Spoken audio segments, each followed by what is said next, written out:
Maybe. You need a whistle? Are you good? I can't whistle. Okay. I think I'm gonna go ahead and get started. If y'all are okay with that, just so I think a few more people will trickle in, but just to be cautious of everyone's time. So I'm Caroline Chandler with Banker Exchange. Banker Exchange is a qualified intermediary that provides 1031 exchange services to clients. We are located in Greenville, South Carolina. However, we can do 1031s across the U.S. We also have a Colorado office as well, which I'll kind of go ahead and put a little plug in for the Colorado office. Who in here likes to ski? A little people who likes the snow, I should say. Y'all live in Asheville. I feel like everyone loves the snow, right? So my boss sits in Aspen, and we have a conference out in Colorado in Aspen where you can get all of your CE classes for North Carolina and South Carolina. Ski a little bit, learn a lot. No, ski a lot, learn a little bit. Good networking. People all over South Carolina, North Carolina, and Georgia come. So everyone's invited. I have a little flyer if you're interested. I can send you some information as well. But again, Banker Exchange has been in business for about 33 years. John Boyd started this company, and he has a background in CPA. But I'll go ahead and get started. If it works, yes. So here's the agenda. I'll go an overview, talk about the benefits, what they look like at Banker Exchange, and leave time for questions. So feel free to interrupt me through the presentation if you have any questions. So starting with an overview. So this is like the words we live by at Banker Exchange. No gain or loss shall be recognized on the exchange of real property held for productive use in a trade or business or for investment. If such real property is exchanged solely for real property of like kind held either for productive use in a trade or business or for investment. Truly music to our ears, right? Well, without this snippet of the Internal Revenue Code, I wouldn't be here today, and you and your clients wouldn't be benefiting from 1031 exchanges. And in a nutshell, it gives us the requirements for the deferral exchange.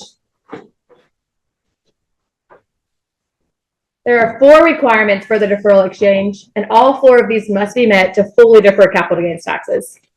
You will hear me several times say fully defer capital gains taxes because that is the main goal, is to fully defer capital gains taxes. But there are several other opportunities to not fully defer capital gains taxes. But jumping through each of these requirements, starting with qualified use. So from our little favorite snippet of the Internal Revenue Code, it also gives us the definition for qualified use. And qualified use is any real property held for productive use in a trade or business or for investment. In 2017, they changed this to say the real property. It used to be any type of property. You used to be able to exchange boats and planes and cars and art. And now you can only exchange real property that is held for a trade, business, or investment. So a few types of properties that qualify would be raw land, commercial properties, single or multifamily rentals, ground leases, easements, tenant in common interest, DST interests, just to name a few. And properties that don't qualify would be primary residence, vacation homes, second homes, timeshares, stock bonds, and notes. Jumping back to vacation homes do not qualify, but vacation rentals do. So the beach rental, the mountain rental, the lake rental, anything that is going to be held for the investment. I will kind of mention here, you can go in and out of qualifying for a 1031 exchange. So I know I would assume most of you are probably residential realtors, maybe that go into some commercial and some land, but you can go in and out of qualifying. So say your client has technically a second home and it's a mountain home, but they're not using it as much, or kids are older, they're not visiting. If they put a renter in there and then hold it for at least 2-ish years, they could then qualify for a 1031 exchange when they go to sell that property. Or other way around, they buy a vacation rental, hold that property, and then down the road move in it, and it could be their primary residence. I have a question. Yeah. With half of the house land, long-term or short-term in older rates downstairs can qualify? And it's the same house, or is it two different units? Technically, it's the same house. You could, and they were gonna sell it. You would just have to allocate that part of it was for personal use. And they would pay taxes on the personal property, and they could defer the capital gains on the investment. Great question. So there's a few misconceptions through this presentation. The first one is, if my relinquished property is land, then my replacement property must be land in order to meet like-kind requirement. So you might have also heard a 1031 exchange referred to as a like-kind exchange. Like-kind refers to nature and character of the property, not grade or quality. So the client could go land to land, but they are not required to go land to land. They could sell land and go buy single-family rental. They could sell land and go buy Dollar General or any type of commercial property or any type of investment property. So that is a huge misconception. I probably get that question every day. I must buy what I sell. And that is not the case, which is a huge benefit of the 1031 exchange because you can diversify your portfolio with that and save on taxes. So a few other things when talking about establishing qualified use is the duration of ownership. So fun fact, there's nowhere in the IRS code that states how long the property has to be held in order to meet the duration of ownership, but the safe period is 2 years. And I do this because you can kind of get around some of that 2-year mark. Some CPAs are safe with 1 year, which would be 2 tax periods. Your intention has to be that you're going to hold that property for investment. If you have a client that's like, yeah, it's going to be investment, and then they immediately resale or flip the house, their intention was not to hold it for investment, it was to resale. And that does not qualify for a 1031 exchange. What if they resell it and buy another rental? Like you sell a rental and then a year later you sell it and buy another rental? That is totally fine as long as their intention was to like hold it. Does that make sense? So was their intention always just to keep reselling, and were they like fixing them up, or? Well, does it matter? No, as long as they're not, a flipper. Those flippers are like reselling. But say they need to fix it up, paint it, put a new roof on it, then put a renter in it, and then about a year later, they're like, oh, I just want to be in a different area. They can sell that and buy another one. Another exception to this rule is an unsolicited offer. So say your client bought a rental house yesterday, they're fixing it up to put a renter in it, painting it. Someone knocks on the door today and says, I want to buy your house. They call you, the realtor, and you're like, hold on, that 1031 girl said they have to hold it for 2 years. This would be an exception to that rule because their intention was to put a renter in it and hold the property, but they got a crazy offer and they want to sell it. They would qualify for a 1031 exchange. So see how that 2 years is not really a 2 years. I mean, it also depends on what their CPA says. Some CPAs are like, nope, 2 years, and some CPAs are like 6 months works. So I always refer back to the CPA in a lot of questions. Yes.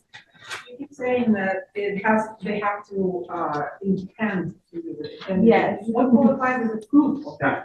Yes. Yes, that is very hard to prove. It's just basically if they keep good documents of their, like, you're not texting your friend, hey, I'm going to flip this, but I'm going to tell the 1031 girl I plan to hold it. So it's really just doing right about in your mind, in your heart. I would say with your CPA and the Lord. So, yeah, if you're just doing the right things, you'll be fine. We can't really prove their intention, right? Right. Nature of use is just making sure it's used for that business, rental, or investment property. Keeping good documentation, rental agreements. If you've listed on Airbnb, also goes into keeping good record, just in case the client were ever to be audited. Like, don't go and buy a house today and put a for sale sign on it tomorrow. Your intention was not to hold it; it was to sell it. So we do have a lot of clients that put available signs. I'm sure y'all are familiar with those because no one kind of bends that rule. What's it available for? It could be available for rent. It could be available for sale, but we don't know. It's just available. So that gets around that, like, not marketing immediately. You brought, like, perfect timing. Intention, I've mentioned it several times. Hard to prove, but very easy to disprove, and that burden of proof is on the taxpayer. So like I said, if you're dotting your I's, crossing your T's, you're gonna be good to go.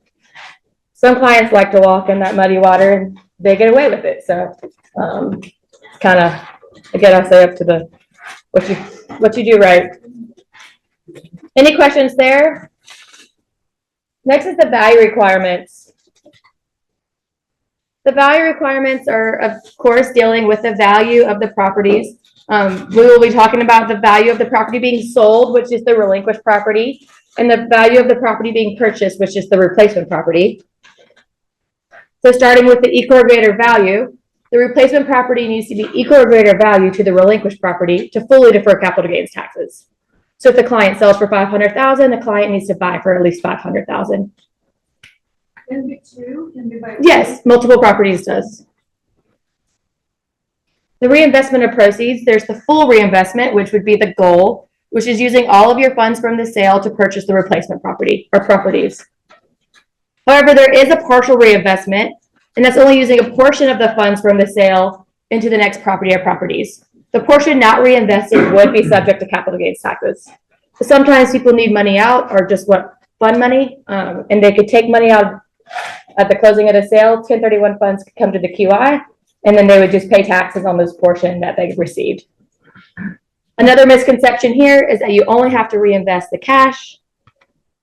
You also have to be in the same position with your debt as well. So any debt or mortgage or loan that is paid off at the closing of the sale, that payoff amount has to be the amount that's equal or greater value into the next property or properties. So if you pay off a loan of $50,000, there needs to be at least $50,000 on the next property or properties to fully defer capital gains taxes. If your client's like, I don't want a new loan, they would just pay taxes on the loan portion and they could reinvest the cash. Why is that? The IRS is essentially wanting you to be in the same position from start to finish, that there's just been an address change. Okay. Because any benefit to you, they want you to pay taxes. You can use new cash to offset the loan. So if you have $50,000 on your bed, bring it to the closing of the purchase, it offsets that loan requirement. And any additional value received during the exchange that isn't like-kind property is called boot. Boot is just a fun, not so fun word that they put on anything that is going to be taxable. So any cash out at the closing of the sale, if you don't want to get a new loan, any personal property, they call it boot. So here's a little example. So let's say the client sells the property for $1 million and pays off a mortgage of $300,000. To fully defer capital gains taxes, they would need to buy a new property at $1 million and have a new mortgage of $300,000. They did not want to get the loan, they would pay taxes on the $300,000. You could also split it up to multiple properties. You could buy one with all cash, one with outside cash, and one with debt, or however you want to make that work. That is another great benefit of a 1031 exchange. You can kind of split it up how you want to, as long as you meet that exchange requirement. Any questions? Is there a time frame on when they can pay off the mortgage, the new mortgage? No time frame. And a lot of people will also like pay it off before the closing, like outside of closing. And then if we don't see it on the settlement statement, it's not a part of the requirement. If you don't have a loan, then if you sell it and then do it into one exchange, you have to get a loan for that? You do not. You only have to get a new loan, or not have to, but it's if you pay off a loan. You can still, even if you sold it was all cash, you could still get a new loan on the other side. You can even leverage up, bring new cash. That doesn't hurt. It's just if you go less. What about, Go ahead. what about if, let's say a seller wants cash, Right. $500,000, and what happens is you need to have a mortgage of $300,000 or something, because that you're linked. Would it be possible to have the seller carry back a mortgage for, for $400,000 with a due date 30 days later? Yes, so you That's can bring in seller financing to a 1031 exchange. It does add some complications for everyone, but it works. People do it all the time. But essentially, that note would come into the 1031 exchange, and that note, as in the paper, And you have to turn that paper into cash within 180 days to meet that, to defer that cash. So it's either you would buy it because technically it would be with Banker Exchange. You would either buy it from Banker Exchange or a third party or a friend. And then the note agreements still continue with whoever buys it. It's just turning that paper into cash to come into the exchange. Does that make sense? That does give the seller cash within 30 days. Correct. Okay. So you're really looking at the value of the house. Correct. It doesn't matter if it's cash or if it's mortgage, they tax you on, they consider your capital gains based on the value of the house, what you sold it for. Correct. So if your house is worth 500,000, doesn't matter how much you owe, anything you pay off or debt, they want taxes, long-term, short-term capital gains on 500,000. Correct. That's why we say to look kind of similar to Yeah. that sales price. Yeah. Okay. That was similar to the question I had. I mean, it's like, in your example right here, you're really would be paying, if you just sold it without a 1031 exchange, you'd really just be paying taxes on $700,000, right? Because you had to pay off a $300,000 mortgage. But if you do a 1031 exchange, it's not 700, it's 1 million. Because you have the debt Yeah. requirement. You have to. But you still would pay off, you would still pay some taxes on the debt portion on the year that you pay off that loan. Because for taxes, it doesn't really matter how much you owe or whatever, it's on the value of the home and how much you had in it. So if you bought a $300,000 house, or the cash, whatever, and you sold it at $350,000, you're taxing $350,000, right? The value if you had you depreciated it down, it's your capital gains. Right. Which is almost the capital gains. Yes, and it's the capital gains value that you need to roll into. Right. But we just use the sales price Right. because you're also going to have, all these closing costs, attorney fees, taxes, and you're going to have that on both sides. So that's why we say, the sales price of what you sold for, because it's going to be pretty close. Okay. Say you sold something, you have 700,000 that you're rolling into a new property. But instead of rolling the 700, you're gonna buy $1 million property. Totally fine. So your new tax basis on the new house would be what? So it rolls over. So your tax basis in the house that you sold, it transfers over to the new property. 700, right? And the additional. And that's what you're saving. Would determine when you sold it. Right. So if you were going to go sell that new property that you just bought in your 1031 exchange Right. and did not do a 1031 exchange, you have to pay the taxes from this property and this property. Right. So that's why they say continuously do 1031s over and over again, because then you're actually kicking the can down the road. Great questions. I love when people ask questions. Always buy another sale. Always buy, never sell. Yes, that's it. The next is the mandated timelines. Excuse me, could you Yeah. repeat that? So if you sell third time, in not 1031 exchange, so you have to pay capital gains in the very first house? Yes. It's not fair, right? Yeah. Yes. That's why you either hold it or keep doing 1031 exchanges, or let your heirs take it. Doesn't it change a little bit if it goes down to an year? Yeah. So if you're, I owned a property and I die tomorrow, my heirs would get the property and they would get a step up in basis. So it goes up to the basis value of today's value, and they would have to pay no capital gains taxes.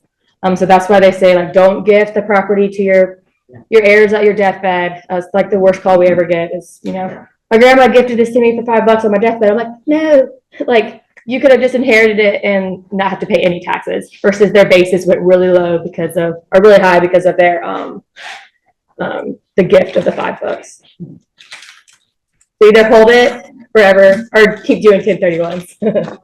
Or it's bad for the taxpayer, but there's just. Or you can stay all day on it, and sell $1 million property and buy to 500 and then the 500 buy some condos. or something, Right, And then sell them off and pay less capital gains because. right, because you could take some cash out as you keep going, so you're paying a little bit taxes and then deferring some, taking a little cash. Or you could sell them in owner finance, where you're only paying a little bit a year. Right. You must do a lot of 1031 exchanges. So, Yeah. So next is the mandated timelines. If you've heard of a 1031 exchange or familiar, I'm sure you've heard there's very strict timelines. That is true. Day 0 is the day the relinquished property is transferred.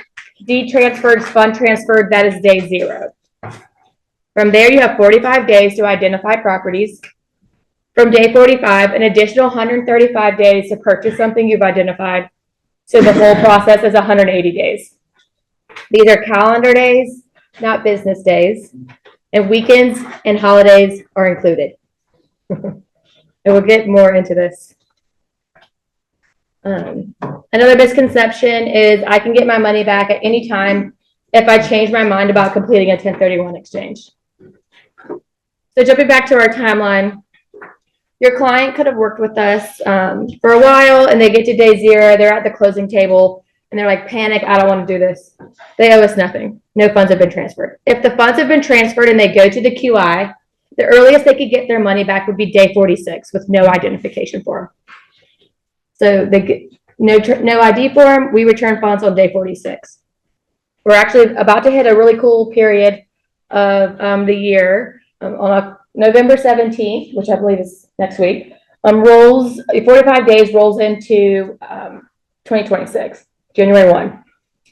If your client does not want to take a loss this year and is selling a property, but doesn't really want to buy another property, but maybe you could think about it, they can sell their property and on or after November 17th, and their 45th day or 46th day would be into 2026. They would receive the funds back in 2026, and they would technically not be paying on those taxes until they file for their 26 and 27. So we can defer them a year without, the only bad thing about that is their funds is tied up with us. But it is a tax strategy, and a lot of people do it. So if you did not know, you can use that. Can you explain what the whole process of relinquishing the property means? Like, so I've got clients who are interested in doing this and right before they were looking at homes, haven't identified anything they want to purchase. At what point do they relinquish this property? Yeah, so once they're, the relinquished, like day 0 is the day the property is transferred. So they sell the property, so they're at the closing, the attorney is wiring the funds, that is day 0. Okay, so then my role as a broker then is like basically just business as usual. We buy Right. the property, we make an offer, we sell it, and at what point do you? Yes, so the QI has to be involved prior to the closing. So I always say once the client goes under contract is a great time to reach out just to say like, hey, does this work? This is what we're trying to do. Does it qualify, meet all the requirements? And then, especially at this time of year where we're about to hit a bunch of holidays and everyone's in and out, we can just make sure we have everything lined up for the closing. Because we actually work with the attorney or the title company to make, there's some changes that have to go on for the settlement statement to meet the qualifications for the 1031. So earlier the better, but we can take deals all the way at the closing table. Okay, so like really honestly, it would be good to like say, hey, they're going to make an offer on this one if it qualifies. Does this Yes. work? Yes. And you can be under contract on what you want to buy before you even sell. So that's something to keep in mind as well. So let's see where we were. When can you get your money back? So day 46, or if you turn in an identification form, the next soonest day that you could get your money back would be day 181 when the exchange expires. So say your client gets to day 60 and they're like, panic, I don't want to do this, I don't want to buy anything I've listed. They're unfortunately out of luck and we can't return the funds till day 181. The IRS deems everything always for sale. So if everything fell through on your list, you're out of luck. Because, you know, the IRS says you can always go ask Joe who bought it under your feet if they want to sell it from you. So some tough conversations when they turn the ID form in, but the rules. So talk about that. So of course, when the IRS gives rules, they give more rules. And so here is what the form looks like. It's pretty basic. You're basically just writing down the properties on this form, but the rules are 3 property rule. So let's use an example. Our client sold for $2 million. They're going to fill out this form and looking at the rules. They're probably working with you. And the first rule is the 3 property rule. So this is if they want to list 3 properties. Value does not matter. One could be for $2 million, one could be for $1 million, one could be for $500,000. The next rule is the 200% rule. This is if they want to list 4 or more properties, then their fair market values do matter. So in our little example, let's say they're going to list 6 properties. They list 6 properties, and you have to total up all of their fair market values, and the total of all those fair market values cannot exceed 200% of what they sold for. So in our little example, $4 million. If they do exceed that 200% rule, bumps you to the 95% rule, which is a crazy rule, but you then would have to buy 95% of the things that are listed. So we really try to work with our client. It works in some cases, but we maybe see one a year. We really work with our clients to make sure they're staying in that 200% rule and don't go over. Also, fair market value is what the property is listed for, not what you would pay for it. A lot of people will write what they're going to pay for it. They're not going any higher. And then it could really mess up their whole ID form. So it kind of just really depends on what the client's looking to buy. If they're looking to buy one $2 million property, they're probably going to need to stick with the 3 property rule because they're going to hit their 200% pretty fast. But if they're looking to buy, let's say, a few $200,000 properties, they have the flexibility to write a lot more options. I always say, if you have a client that's like, I'm 100% only buying this one property, I only need to list the one property, always write it back up. 9 times out of 10, something happens to that one property that they're 1,000% sure about. And after day 45, you can't add or change anything to your ID form. It is set in stone, and you can only buy what's on your list. So kind of bigger picture Yeah. here. So like, someone asked earlier, like as a real estate agent, what are my duties here? And I think of like the reasonable skill, care, diligence, right? Is this a situation where like we're working with a client who's planning to do this? Are we doing our best to manage to that 45 days, the 180 days, or is it just that's on you as the client? And you're great working question. with, you know what I mean? Yeah. Obviously you want to be helpful, but like where is there liability on us? No, there is no liability on the realtor for that. Our company works but we have a really cool system that sends out reminders, probably too many reminders, about your 45 days just to make sure. And our office does a really good job. Like, Yeah. if it's the day before, we're getting on our broom, we're coming to find you. We're making sure you don't miss that day. Yeah. If you would imagine, a lot of 45 days fall on holidays. And so like we're very like, I give out my personal cell phone to say like, I got a call once out on the lake on 4th of July. Hey, I forgot my ID was due today. I'm like, great. And they're like, I can't really hear you. I'm like, yeah, I'm in the middle of the lake, yeah. Hi, yeah. But they were able to send me a picture right then and there, and it like qualified. So the realtor really doesn't, I do have some realtors that like also just help just to be, the extra help. But it's not your responsibility. So in these sorts of situations, just like we would continue to refer someone to their CPA, refer someone to their attorney, refer someone to their 1031 person. Yes. You know what I mean? And be like, that's outside of my wheelhouse. So Right. that question needs to go here. Yes. Cool. Thanks.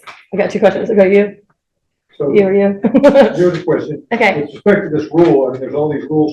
Yes. You've done thousands of 1031s, I assume. Yes. Yeah. Are you aware of how many have ever been audited? Are you ever brought into the audits? Knock on wood, we have never been audited for a 1031 exchange. Our clients have been audited, and then they found out they had a 1031 exchange, and then we've had to like give all this extra paperwork, but we have never Know the been results. audited. Okay, you don't know the results of those. No, because it's like provide all this paperwork, and then they go. It's something that they've done, and it's the guys that are, I'm holding this for investment, using it for personal use. Like like I bought this beach house, it's gonna be my vacation rental and use it every day, you I know? just wonder, like, Yeah. the IRS audit, if they're gonna pick up this 95% rule.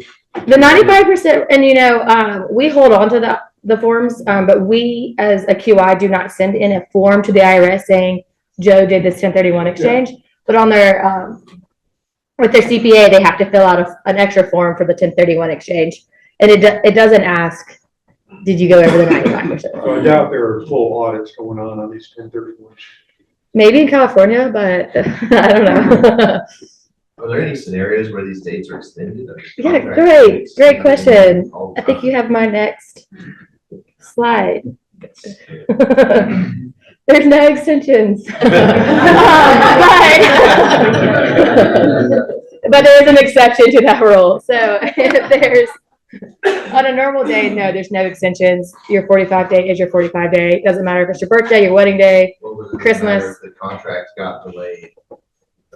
Right. Nope. It's like, sorry. The exception to this rule, though, is if there's a natural declared disaster and the IRS is released. So North Carolina just came out of their second extension from Helene from last, I guess, August. They got an extension to May, and then they gave another extension from May to September. So anyone that sold around, they got a pretty much a full on year extension. Both their 45 and 180 went to the same day. So everything was deemed properly identified. They wouldn't have any issues with 95% rule. They were able to buy and trade, move everything around. I will say North Carolina and South Carolina are pretty lucky states. The whole state gets the extension. Sometimes a hurricane in Florida, and only certain counties will get extensions. And then with the Helene was a different situation, right? So like we had clients like the property ID is not here, and so they were able. The IRS was very forgiving to that, and worked really well with 1031 clients on that. But I don't think there's any extensions going on right now in South Carolina or North Carolina. But we don't really want a disaster. So that's where it's hard. Or if the client is called into military active duty, they can get an extension. But I mean, like, we've never had that happen, But it's not that it's not possible. Back to the number of properties, the 200%. So if you exceed 200% of the value of the building you're exchanging, you have to buy 95% of the properties listed. Correct. And then if there's over 3 properties, what was that? So if it's over 3 properties, it is that 200% rule. So that's listing 4 or more is the 200% rule. So, people want to, they're only going to buy this one property, but they want 6 backups kind of thing. And that's where people want to list a lot more properties. But if it really depends on what they're buying, if they're buying $1 million property, they need to stick with the 3 property rule because they're going to hit their percentages pretty fast, listing 6 properties. Does that make sense? So you could, what's the max amount of properties you can have? There's no max. Yeah. And anything that is closed before day 45 is deemed properly identified. So a lot of our clients that have huge portfolios and they're buying 50 single family rentals, they're closing before day 45 because they don't have to identify anything. But you've got to have that really planned. And we all know a lot of people don't plan. Are there any rules as far as buying and selling, North Carolina buying out of state? Oh yeah, great question. No, you can do 1031s everywhere, and they can go over state lines. There's All no. these rules apply, so you can buy multiple states and all of that. What about so you you do all of that? Let's just say we keep it in the same state for example. How do you keep track of what QI? Do you use Bankers Exchange for the first one, and then down the road you use someone else? I mean, how do you track? We would love that you all use Banker Exchange, but right. But if clients are choosing others, it just really depends on our headquarters is in Greenville, but we can do them everywhere. We have clients in New York. We have clients in Florida. We have clients in Texas. So is there some tracking and tracing that you can say, hey, you bought this one under 1031, and now we're not doing it this one. So there's a break in that. Oh, I see what you're saying. We don't. It's just for the people. 90% of our business is referral. So it's just saying hey, my CPA said to call you, or my realtor said to call you. if they have to tell us that they like, oh, I 1031 into this property, that's why I'm 1031, you know. Okay. Oh, and some people don't even share that information, but we're not going in to look to see like, did they 1031? There is like a association of all 1031 companies, and we personally try to avoid Baker Exchange, California, and there's a few other states we actually cannot do deals in because you have to be certified in that state, and it's just not worth us to be certified in that state, Nevada and Idaho. And so we will refer to another like QI in our associations. Like there's one in California that does Nevada. We're like, hey, will you help this client? But no, it just kind of depends what. Overseas. It has to be U.S. territory. Yeah. The 180 days, do people use that for tax planning as well in like Yes. July? Okay. Yes. And then, But the money is tied up a lot longer. yeah. And then the other question I had is somebody mentioned the other day to me about Delaware 1031 trusts, and I was curious. I if talked you- with this man about you- it. There is a, was he the one who mentioned it? No, it actually wasn't. Yeah, so there is a like newer, it's been around for a while. It's just kind of taken a long time to get to the southeast. But it is it's called a Delaware Statutory Trust or a DST. Okay. And it's basically these DST brokers own like several like huge commercial properties. So maybe it's like 6 Publixes in like one portfolio. And then an investor or a client can buy into this portfolio, but they're owning real property. So they're owning like 6% of all of each of these properties. And they're essentially just getting mailbox money. If you're tired of like the tenants, toilets, and trash, or any like, those kind of things, it relieves the like, burdens of being the landlord. So you're actually a co-owner Okay. Yeah. of the property. So it would be divisible as real estate as well then? And never mind. I'm an attorney, so You are? I'm thinking about it Yeah. that way. And then a lot of those DSTs turn into REITs, which kind of you cannot 1031 out of a REIT, but then if you 1031 before it turns into a REIT, I think it's like 4 years they turn into REITs. Okay. It's a good estate planning tool, It's I like guess. Cinderella's. Yeah, it is. Okay. But so many more people have been like buying into those because maybe they list one property and then they list the DST. You can also just do an equity interest in the DST. So you're like, you don't know your percentage on the ID form, but you know how much money you want to put into the DST, and it would qualify that way. Okay. Yes. I want to make sure I understand. So instead of having like an identified property that you want to purchase, then you would say, I just want to buy into this, like, basically it's like a portfolio of a bunch of properties, kind of like a mutual fund. You're just buying into like ownership of that instead of a property. Is that what It's like for the DST. Yeah. Essentially, yes. I'm not the expert in that field. Though DST brokers reach out to me every day because they want us to like refer out to them.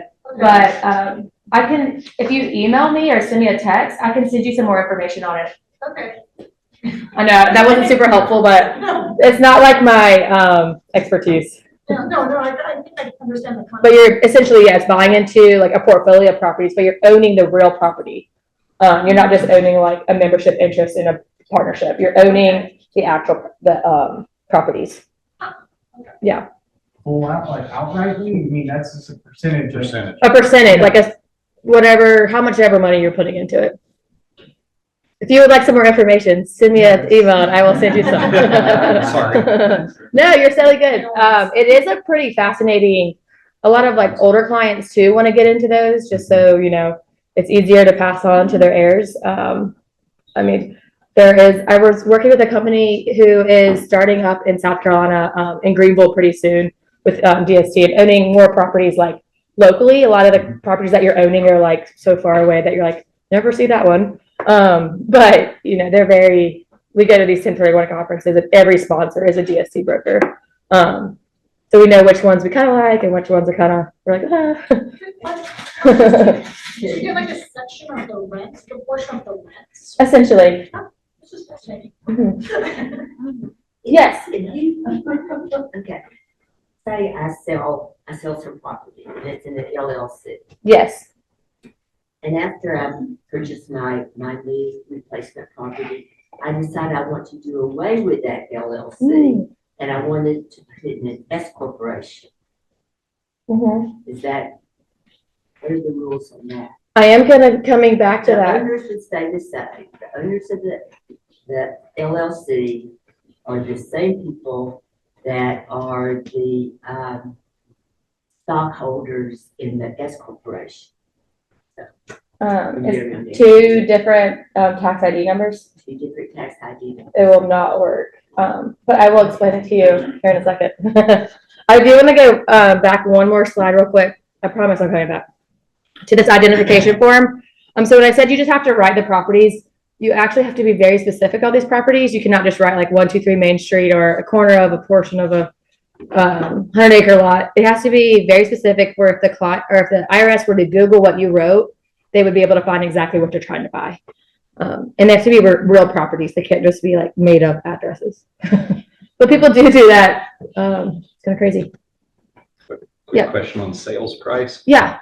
If it's a piece of property that's owned by multiple owners, are you using the entire sales price or that owner's portion sales price? We would use the portion. I mean, that would make sense. Yes. And then also where it says like percentage interest in the property. So if they're buying, say, as tenant in common with a buddy, they would want to write 50% or whatever the percentage so is. the relinquished property sales price is the percentage of the ownership then when you're calculating. Oh, sorry. 200%. Yes.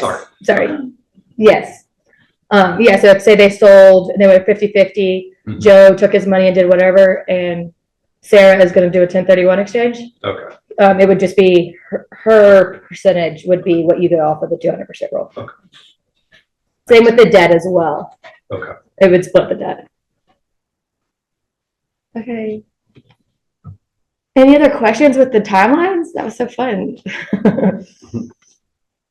Here's some administrative requirements, the not so fun stuff. So as I mentioned, Banker Exchange is a qualified intermediary or a QI. You must have a QI in order to do a 1031 exchange. You cannot just go sell a piece of property and buy a piece of property alone. You have to have the QI to connect the two transactions. You also will go into an exchange agreement with the QI. A lot of words, but basically it says that the taxpayer cannot have any access to their funds during the 1031 exchange. Same taxpayer role, we'll talk about it here in just a second. And then financing and funds is a huge one. Banker Exchange prides ourselves on having segregated bank accounts. We open up a new bank account every single time for every single client. It is not an IRS requirement, so some QIs commingle funds. So if you're not using Banker Exchange, that's the first question to ask the QI. Do you segregate or commingle funds? If you cannot sleep at night, there's a lot of reading on commingling funds in QI world. There's a lot of lawsuits that went on with that, but people still do it. And again, it's not a requirement.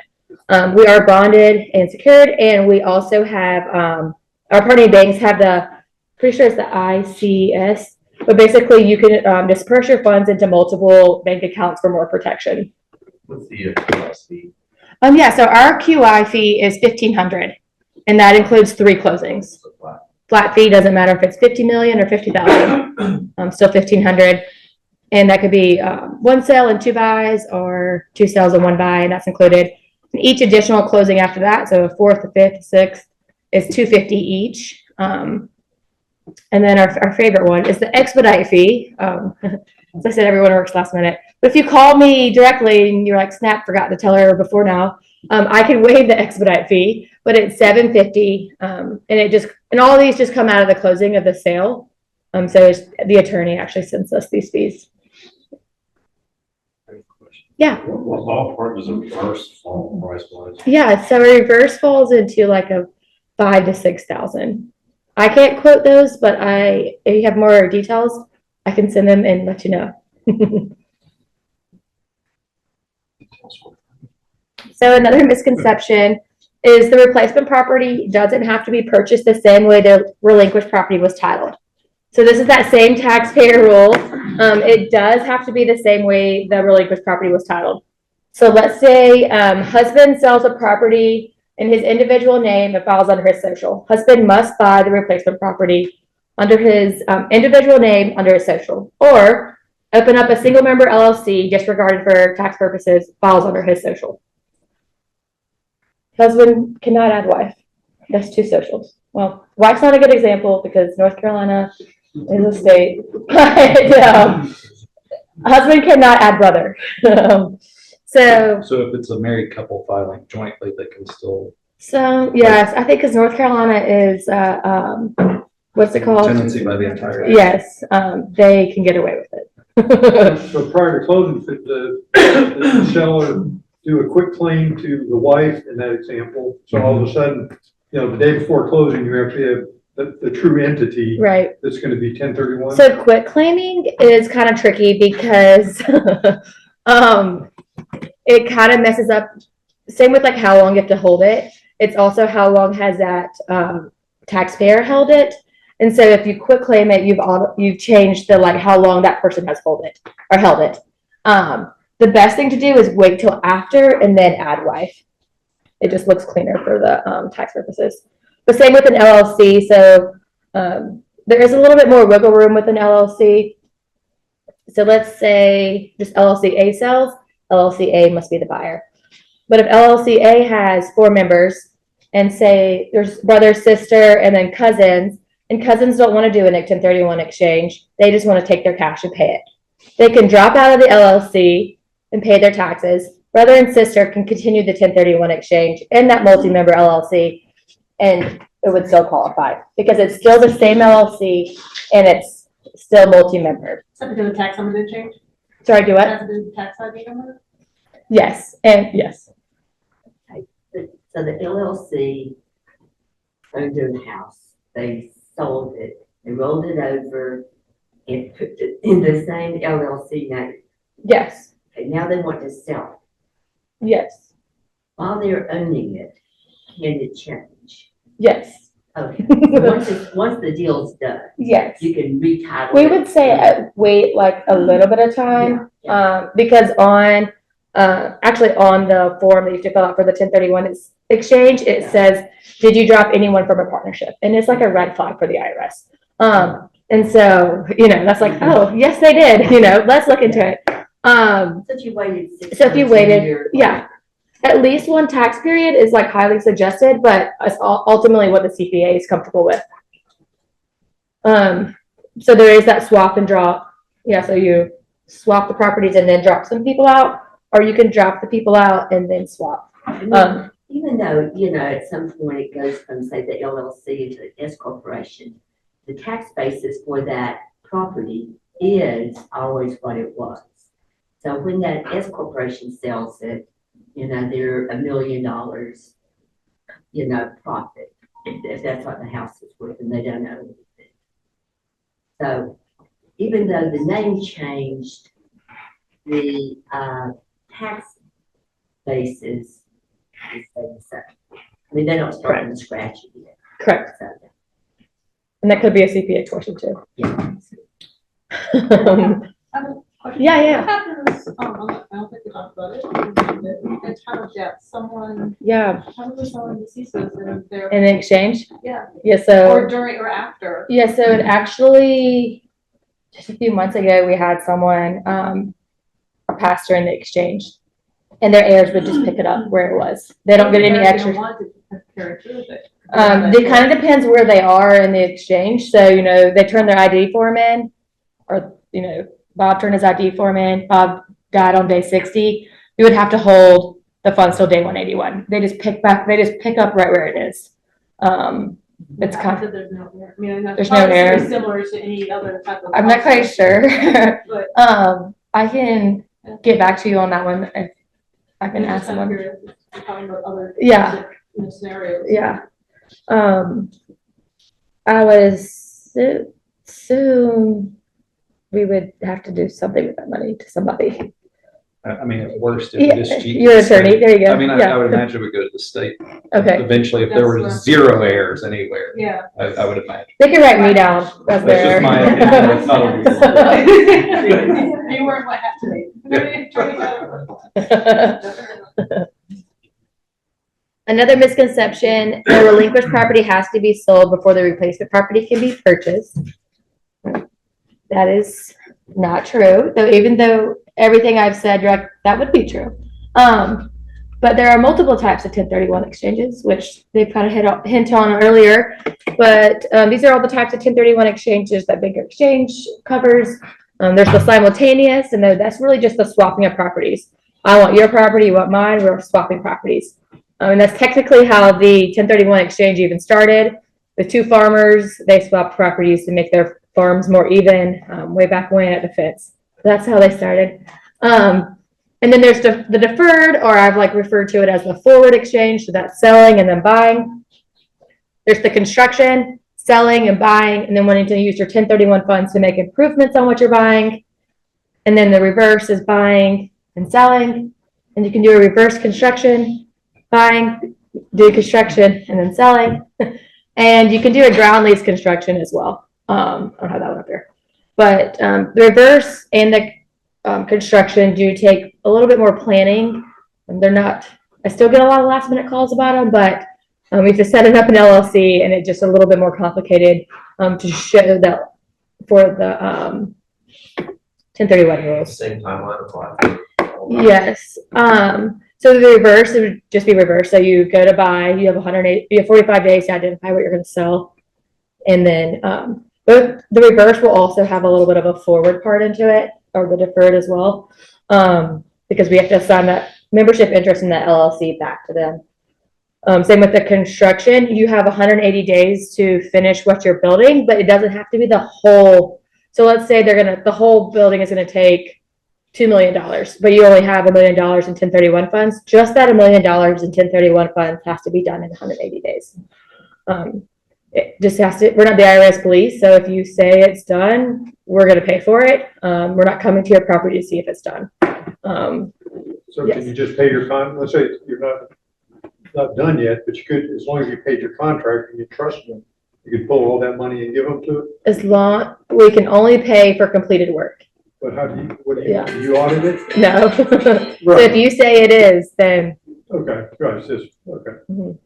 then we can, we just pay it, they submit an invoice, and how that kind of works is it's technically earnest money from the sale to the construction, and then we you pay that. So it's just, you just trust me that To I've tell the paid my truth. contractor and the work's been done. So it doesn't go to you, it goes straight to the man. Right, right, right. But an auditor, all they're doing is trying to go word of mouth, because they don't know when a project was done. Right. Okay, Because it doesn't technically have to be 100% complete. right. So a few benefits of a 1031 exchange, I think I've hit on a few. The main one obviously is the deferral of capital gains taxes, but there's a few others as well. I mentioned portfolio diversification. The client's tired of owning raw land. They want to own something that makes income. Estate planning, I kind of mentioned that one, where you can continuously do 1031 exchanges over and over again, heirs drop. You get a step up in basis. But as you can see, there's a few others as well. And here's a little refresher of what these capital gains taxes look like. It can be higher and lower depending on the tax bracket of the taxpayer. But when we run numbers, we roughly use 28%. So I'm sure if your clients see this number, they're like, snap, didn't know it was gonna be that much. We can help them with the 1031 exchange. And then Banker Exchange, so this is our team. We are a little bit of a smaller team. I think we've added a few people since this picture, but we do pride ourselves on being smaller just because we do have really good customer service. You're only going to be working with one person throughout the whole entire 1031 exchange. What you get to like actually move in through the deal portion. See if I can, these two ladies are exchange coordinators. Obviously this is boss man. But really I just want to be that resource for you all and help your clients. And I think that's really all I have. This is me. I'm not sure if I have an office number, but it works. If you have any questions, you can call me, text me, email me. This connects you to LinkedIn with me. But again, just want to be that resource for y'all and your clients. I'm happy to come to contract signing, get on the phone, no question It's a dumb one. I answer questions all day long for free. So, happy to help. One question. Yeah. Say, okay, I have an investment property, say it's worth $1 million. Okay, I want to buy a house that's under construction that will be equal or more value. So during the 45 days, I identify that house. And who is that address? And then from that 45 days, I have, within that 180 days, I have to complete it, right? Yes, because you're just buying the house, you're buying the house and the land. You're buying the ground. House and the land, yeah. And sell the property I'm holding. Mhm. I mean, you would want it to be complete, but, if it isn't complete, we can pay. You can still buy it. If they let you do like maybe like a soft closing before. Right. So, and say the value of that house is gonna be $1.5 million. So I'm selling $1 million property to go into $1.5 million property. And if I did a soft closing before it was finished, but was valued at that time at $1 million. So you would just use your 1031 funds, and then however you were gonna have the other, you would bring that as well. Right. And then it would need to be closed and put in that, say, S corporation. And buy it, and that new property would be put in that same company. That you sold it. It would be the Right, same same. entity that you sold in. And then like down the road, you could switch, change, or add, or do whatever. Okay. You got something working up there, I see. Yeah. Any other questions? Great. Well, thank you all so much for taking your time to come here today.